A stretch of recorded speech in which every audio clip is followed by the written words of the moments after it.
दोस्तों, एक नई रिसर्च आई है कि अब बीजिंग का जो कंट्रोल था कि जी बीजिंग के पास सबसे ज़्यादा बिलियनियर हैं, अब वो नहीं रहे। India Mumbai has more billionaires than the Beijing और शंघाई। समझता हूँ भारत की तरक्की जो है इस वक्त उसको स्पीड अप करना, इसके बुनियाद तो 1991 में इसमें नरसिम्हा राव और मनमोहन सिंह साहब ने रखी थी, उसके बाद वाजपेयी साहब ने, और कंटिन्यूटी आई है। आज की भारत की तरक्की का मैं क्रेडिट बिल्कुल मोदी साहब को दूंगा, उनके उनके बगैर ये पॉसिबल नहीं थी। नाजरीन, इस बार होली पे इंडियंस ने चाइनीज को बड़ा धचका दिया है। इस बार इंडियंस ने होली पे चाइनीज प्रोडक्ट्स का बायकॉट किया है और मेड इन इंडिया प्रोडक्ट को तरजीह दी है, जिसकी वजह से चाइना को अच्छा खासा घाटा हुआ है। इंडिया तो एवर गोइंग कंट्री है, सही है ना, वो हमेशा प्रमोट करते हैं अपने प्रोडक्ट्स को। इंडिया के आगे हमें रखा हुआ है और हमें एक सेफ्टी वाल के तौर पे यूटिलाइज कर रहा है। उधर से अमेरिका यूटिलाइज कर रहा है, यहाँ से चाइना यूटिलाइज कर रहा है। का शहर मुंबई है, यहाँ की चकाचौंध की दुनिया से जिसने दो चार होना सीख लिया, समझो उसकी लाइफ सेट है। अब मुंबई को एक और खिताब मिल चुका है। मुंबई सिर्फ सपनों का शहर ही नहीं बल्कि पैसे वालों का भी शहर है, क्योंकि यहाँ अरबपतियों की संख्या बढ़ गई है। One of the fastest country जो कि इस टाइम जीडीपी पे खेल रही है और इकोनॉमी के ऊपर बहुत ज्यादा फास्ट उसकी इकोनॉमी चल रही है। इस वक्त पाकिस्तान में कराची हो गया सबसे बड़ा हब है, इंडियन प्रोडक्ट्स के प्रोडक्ट्स बिक रही हैं यहाँ पे। आपका वाटिका, आपका जो डाबर वाटिका जो चल रहा है, आपका पाल्मोलिव, वो सारी ब्रांड्स जो इंडियन प्रोडक्ट्स है वो आ रही होती ग्रे चैनल से और इंडियन प्रोडक्ट बिक्री होती है। यहीं आपके कराची में जोड़िया बाजार है, यहीं शालम मार्केट में। इंडिया से जो माल आता है वो सस्ता भी है, जल्दी भी आ जाता है।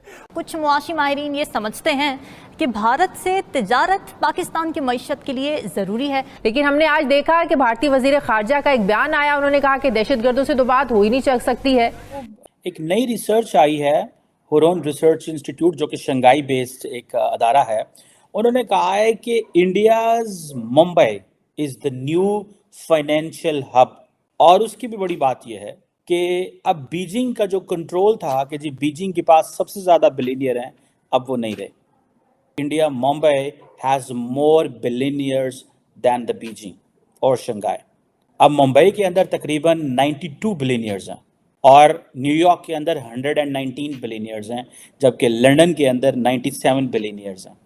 मुकेश अंबानी जो कि रिलायंस इंडस्ट्रीज के हेड हैं और जो गौतम अदानी जो कि अदानी ग्रुप को चलाते हैं, उन्होंने and then above all India की जो 2023 के अंदर जो एवरेज जो ग्रोथ रेट थी दैट वाज 7.5%। सो आप ये देखें कि इंडिया एज ए होल जो बिलियनियर्स की तादाद है वो कहा जाता है कि 94 लोग इसमें ऐड हुए हैं और अब तकरीबन जो है 271 बिलियनियर्स हो चुके हुए हैं। मैं तो पाकिस्तान में बिलियनियर्स की शक्ल देखना चाहता हूँ कि वो हमारे बिलियनियर कहाँ पे हैं। वो हमारे लोगों की तो समझ ही नहीं आती, ज़रा से पैसे बनते हैं तो जाके तो उथे दुबई प्रॉपर्टियाँ ले लेंगे and they get rich there, they don't like to invest in Pakistan. Asia के अंदर 950 बिलियनियर्स हैं। एशिया आपको पता है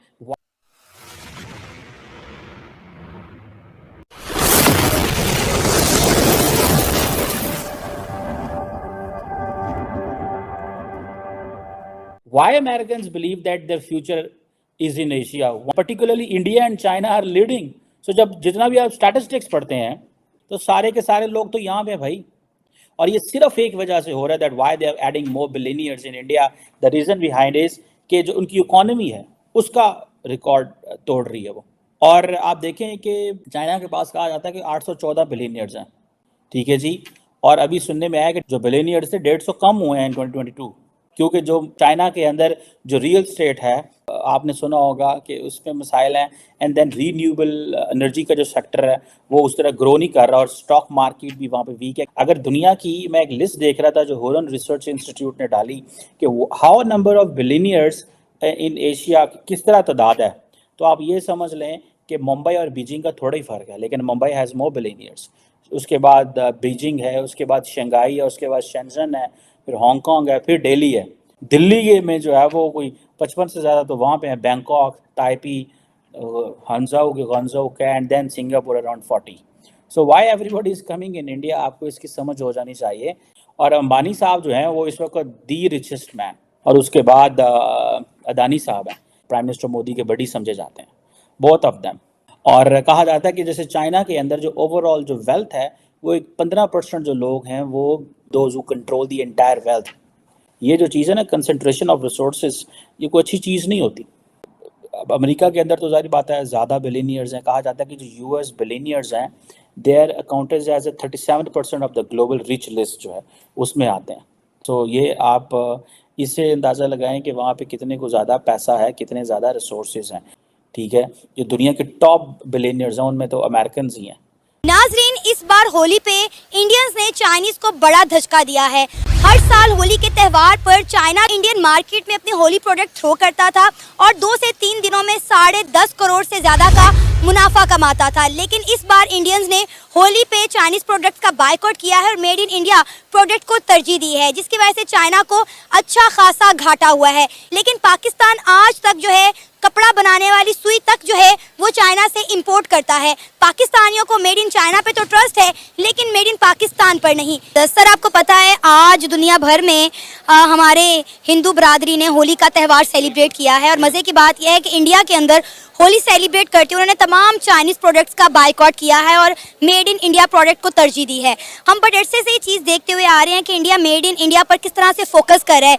क्या कहना चाहेंगे कि आज मेड इन इंडिया ने इंडिया को बना दिया और पाकिस्तान कहाँ एग्जिस्ट कर रहा है? हम आज तक जो है चाइना के किसी प्रोडक्ट का बायकॉट नहीं कर सके। देखिए, इंडिया तो एवर गोइंग कंट्री है, सही है ना, वो हमेशा प्रमोट करते हैं अपने प्रोडक्ट्स को, सही है ना। हम पाकिस्तानी प्रोडक्ट्स पे ट्रस्ट ही नहीं करते। सर्फ है, बोनस ब्रांड है, हम यहाँ से नहीं लेंगे क्योंकि हमारा किसी किस्म का पाकिस्तानी प्रोडक्ट पे हम ट्रस्ट ही नहीं करते। अब इंडियन से इंडिया को ट्रस्ट कर रही होती है, तो बाहर के मुल्क बैठे हुए कैसे पाकिस्तान मेड पर ट्रस्ट करेंगे? हम उन्हें कैसे कहेंगे कि भाई आप पाकिस्तान में आए और पाकिस्तान में आके इन्वेस्टमेंट करें?